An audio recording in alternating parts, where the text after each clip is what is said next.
Okay, what's up YouTube? Oh, just shaking the thing there a little bit. It's been a great, I guess it feels like Sunday, but it's actually Monday, January 1st. Happy New Year's to everybody. Hope everybody had a great, safe New Year's Eve. And hope you're all looking forward to an awesome 2018. I know I am.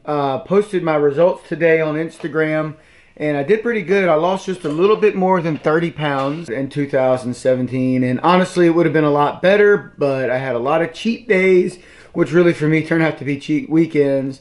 And then also had what I call the chocolate cruise, where I ate so much chocolate it would have probably made Willy Wonka sick. But actually on that one, I gained more weight than I've ever gained on any cruise. I think it was 15 pounds, which is a little bit ridiculous. Obviously a lot of that water, but definitely a new record. One not to be touched again, hopefully. 2018 is hopefully going to be a lot better with a lot fewer cheats. I'm doing something different this year, and maybe you can join in with me on this. I'm not making resolutions because I think resolutions are probably not that helpful because they're not goals, right? They're not what you need to do to succeed because they're very easy to just say, you know what, never mind. And what I mean by they're not goals is they're not SMART goals. SMART, of course, being the acronym for specific, and they need to be measurable, and they need to be achievable, they need to be relevant to you, and they need to be timely. In other words, there's a certain time limit that needs to be done. Now,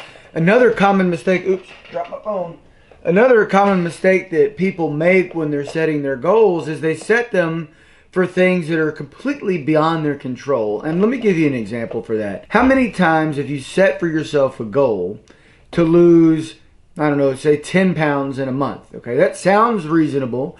But a lot of times our bodies have different opinions on what is reasonable, and they do something completely different. So over the course of that month, maybe you track all your macros and you're eating 75% fat every day, and you're eating about 5% of your calories are carbs and the rest are protein, and you're just nailing it every day, and then you only lose 5 pounds that month. How many of you have had that happen to them? Definitely happened to me, and I'll tell you exactly what happens right after that. I get mad as hell. I'm like, what the hell, man? You've done all the things, you played by all the rules, and then you didn't even lose the weight you're supposed to lose. Like, you deprived yourself of things, and then you go and you eat hashtag all the food, right? So this year I picked up a tip from Matt and Mega over at Keto Connect. I'll put a link to them down at the bottom, but it was huge. It was really life-changing to think about this. Set goals that are based on things that you can control. Your weight loss isn't one of those. Your body's going to do its own thing. It's going to lose weight at its own pace. But what I can control are things like, how long am I going to go without a cheat? Or, you know, I'm going to do this types of exercise for X amount of days, or I'm going to do it 3 times a week or something like that. Something that I can control. So let's talk about it. They need to be specific. So one of my goals is that I'm going to put out 1 YouTube per week. So that actually is hitting a couple of things there, but it's specific. It's 1 YouTube. It needs to be measurable. Of course, you either did one or you didn't.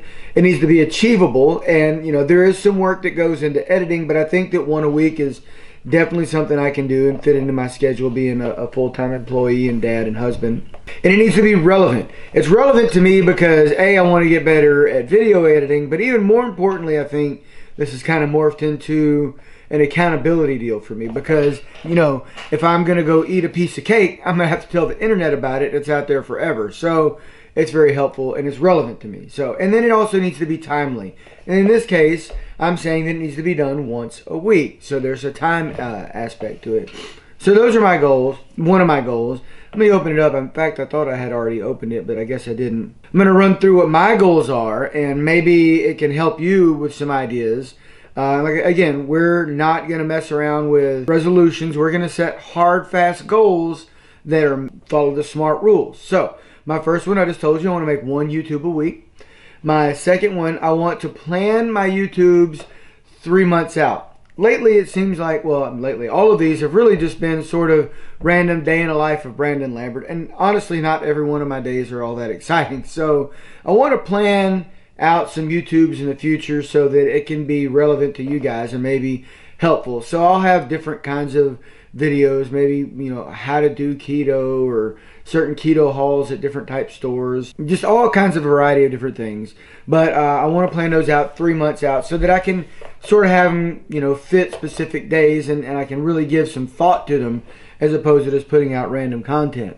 The other one here is I want to have no cheats for the first 31 days of the month. So that should cover all of January. And actually, I might even make that one a little different, change it to no cheats until Super Bowl weekend. Not sure, but the thing about that is it's not crazy in my brain. So when you think about, oh, I'm not going to cheat for 4 months. Oh my God, that's huge. That's a long time, and it can become overwhelming. But I'm thinking if I chunk it down to 1 month increments, then it's something that it'll be more achievable in the SMART goal realm, because it's chunking it down and it's not such a big thing. And at the end of the 31 days, I can reassess. Like, maybe I feel great and I don't feel the need to cheat. Well, great, do another month. But that way, it's just a month at a time and it's not overwhelming.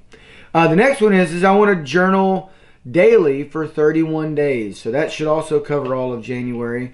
And I'm not sure if this one's much of a SMART goal or not, because I kind of just want to do it because I've heard it's good for me. So that doesn't really make it all that relevant if I don't fully understand the benefits of it. But I'm going to give it a shot and see if that one sticks. Another one is I want to compete in a strongman competition. I've never done that before, and I've really only had very limited amount of strongman training and strongman workouts. But a couple days ago, Christine and I joined another gym. So yes, let's have 2 gym memberships. But this new gym, it's more of a, you know, weightlifting gym. It's not like CrossFit with programmed workouts and that kind of thing. But they have lots of strongman implements, and in fact, they even have a professional strongman competitor there. I spent quite a bit of time with him today at the gym, and he was critiquing me on my deadlifts, because that's one of the things I did, was went and did some deadlifts. Matter of fact, I had done 315. In fact, here's a video of me doing 315 pounds.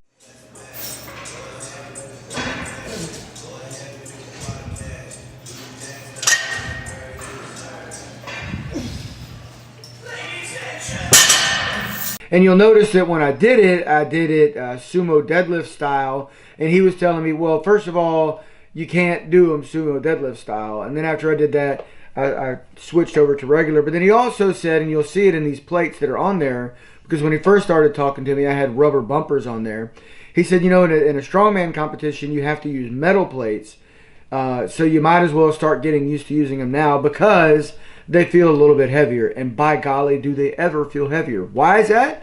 No idea why. And the other thing that I had to get used to is, you know, in CrossFit, you can deadlift the bar up and then just drop it, right? But not in strongman. You have to control it the whole way down. So you noticed in that video, I had to control it the whole way down. At any rate, after that, I loaded up 20 more pounds. So that got me to 335.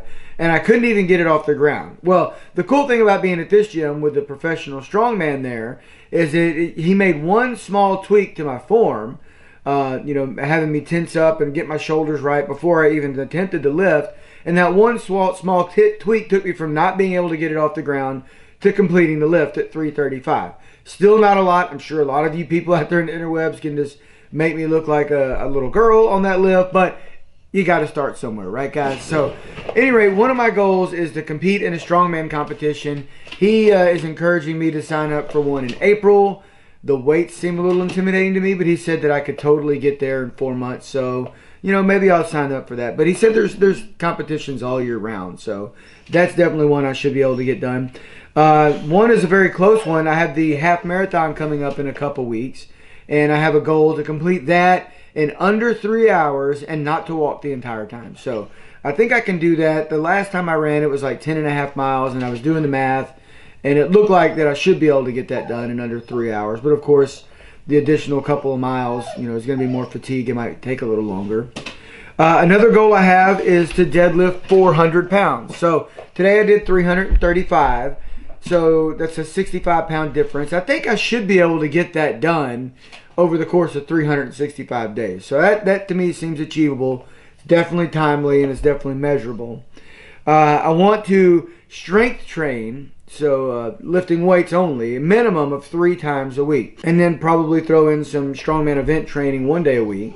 And then do some cardio / CrossFit, whatever, running a couple of other days a week. So that would tap it out. But really my focus on that is to strength train 3 times a week, and then to do cardio 2 times a week. And then everything else after that would just be a bonus. So those are my goals. That's 9 of them. I've got them written down in my journal, so but I did that yesterday, so I guess that doesn't count. I still have to journal today to meet that goal.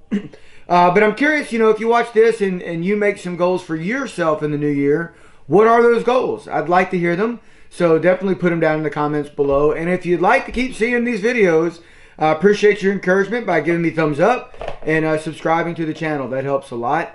And like I said, we're starting this journey together on this new year. I'm looking forward to it. Hope you are too. We'll see you soon.